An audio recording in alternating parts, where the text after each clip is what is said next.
আসসালামু আলাইকুম রহমতুল্লাহ। কারোর যখন কপালে দুর্ভাগ্য নেমে আসে তখনও পদে পদে ভুল করে। ইরানের অবস্থা ঠিক ওরকমই।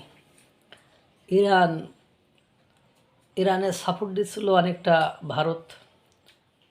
ইরানের সাপোর্ট দেওয়া মানে রাশিয়া সাপোর্ট দেওয়া, এটা ইরান বুঝলো না, বা ওনার ওই যে ঘি আর ওনার হজম হইল না। এজন্য হরমুজ প্রণালী দিয়ে আসার সময় ইরান ভারতের বাণিজ্যিক জাহাজে হামলা চালিয়েছে। এখন এই হামলা চালানোর অবশ্য আজকে অন্য একটা প্রেক্ষাপট আছে, যে এই মুহূর্তে পুরো বিশ্বে এলপিজি গ্যাসের ব্যাপক সংকট চলছে। এই সংকটকালীন সময়ে ভারতে ব্যাপক এলপিজি গ্যাসের সংকট দেখা দিয়েছে।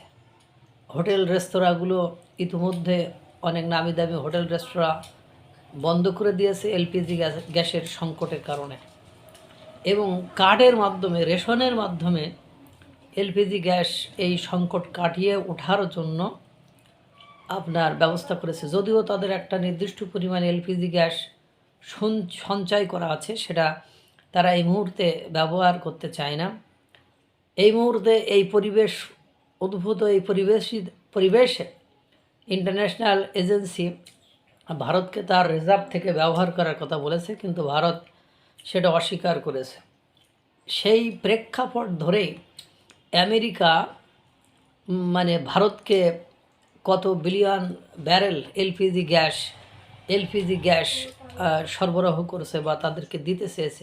না দিয়ে উপায় নেই, কারণ সেক্ষেত্রে ভারত দাবার অনেক বড় গুটি। একে খেপাইলে, একে বিরোধী করে ফেললে বা এর পেছনে লাগলে আমেরিকার অনেক ক্ষতি হয়ে যাবে। আমেরিকা এটা খুব ভালো মতোই জানে।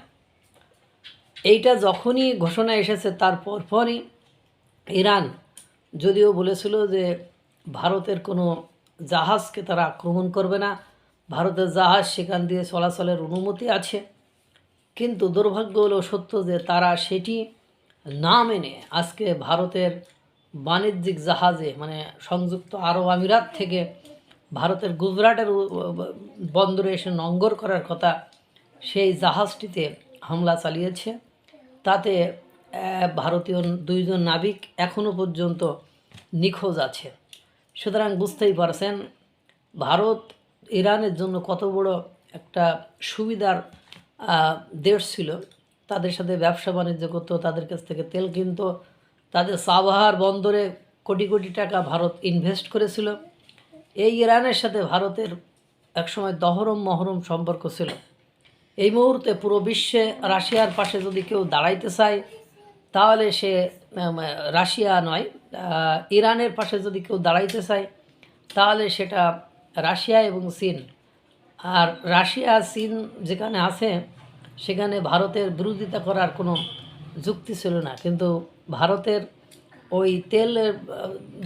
ওই বাণিজ্যিক জাহাজে হামলা চালানোর পরে খামিনির মৃত্যুতে শোক প্রকাশ সহ বিভিন্ন ইস্যুতে যতটুকু ইরানের পক্ষে কথা বলছিল, এখন আর হয়তো বা এটা বলবে না। আপনারা জানেন, ইতিমধ্যে দেখেছেন, মিডিয়াগুলোতে দেখেছেন, ইরানের আকাশে কালো বৃষ্টি হচ্ছে, মানে কালো বৃষ্টিতে হচ্ছে সেটা কালো, মানে এত পরিমাণ কেমিক্যাল, এত পরিমাণ রাসায়নিক দ্রব্য তাতে মিশ্রিত হয়েছে। আর পাশাপাশি অন্য কোনো কেমিক্যালযুক্ত কোনো কিছু মেরে দিয়েছে কিনা, বা রাসায়নিক দ্রব্য মিশ্রিত কোনো পারমাণবিক বোম টোম মেরে দিয়েছে কিনা সেটা এখনও বোঝা যাচ্ছে না। কিন্তু কালো বৃষ্টি, দ্যাট মিন্স এটা ইরানের জন্য সুখকর নয়, বা ইরানের জনগণের জন্য এটা কল্যাণকর নয়, এটা বুঝতে আর বাকি থাকে না। তো এই মুহূর্তে ভারতের হরমুজ প্রণালীতে ইরান হামলা চালিয়ে ইরানের বিপদ ইরান নিজেই ডেকে নিয়ে আসলো। আল্লাহ তাআলা সকলকে ভালো রাখুক, সুস্থ রাখুক। আসসালামু আলাইকুম রহমতুল্লাহ।